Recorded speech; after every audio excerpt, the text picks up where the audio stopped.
Salut les amis, c'est Michael. Aujourd'hui je vais vous présenter une nouvelle vidéo qui porte sur l'univers de Naruto. Un combat de ouf. Mais avant de vous présenter ma vidéo, n'hésitez pas à vous abonner et à activer la cloche de notification pour ne manquer aucune de mes prochaines vidéos. Ça y est, ça prend feu avec le fight Kisame versus Itachi. D'abord on va parler des forces et des faiblesses, ensuite on va trancher.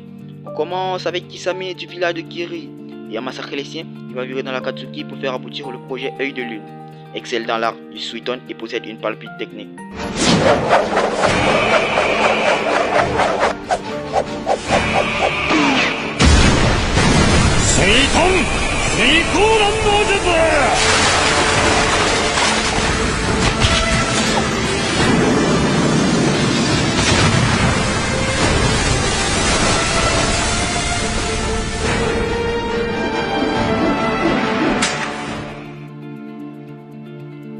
Son arme, monstrueuse.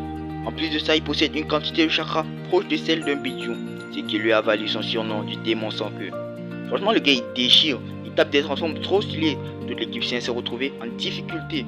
Là, il était en sueur face à sa puissance. En plus de ça, il possède Sameada, une arme qui bouffe le chakra de ses adversaires. De niveau Kage, le chakra énorme, il est sans nul doute que Kisame est l'un des ninjas les plus redoutables de la Katsuki et du monde Shinobi. Sa fusion avec Sameada, il est trop chelouche. Sur le niveau Hokage, on l'a vu face à Killer Bee. C'était flagrant lors de leur combat. Malgré le fait qu'ils sont monstrueux, Kisame possède néanmoins des faiblesses. Sa plus grande faiblesse, c'est sa vitesse.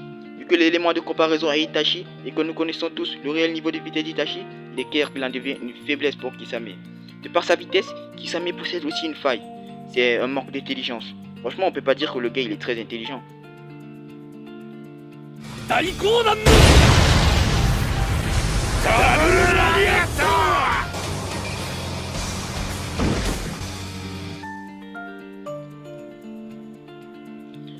On passe maintenant à Itachi Uchiwa du village de Konoha.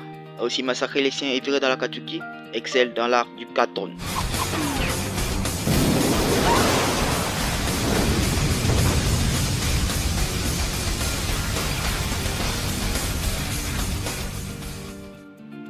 De bon niveau général en taijutsu, maître du ninjutsu, suprême en genjutsu, le gars il possède franchement les techniques trop stylées. On l'a vu face à Orochi.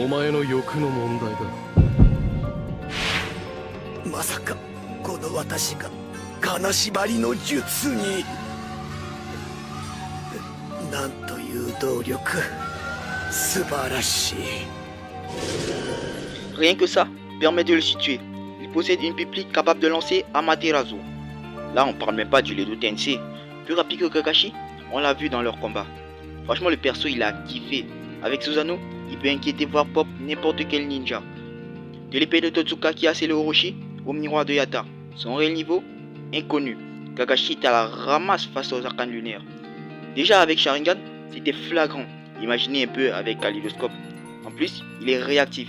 Couronné de son intelligence, il est clair que c'est un ninja monstrueux. Mais il possède néanmoins une faiblesse, une quantité de chakra limitée. Cela pourrait être profitable pour ses adversaires. So you saw through me and used a water clone, huh?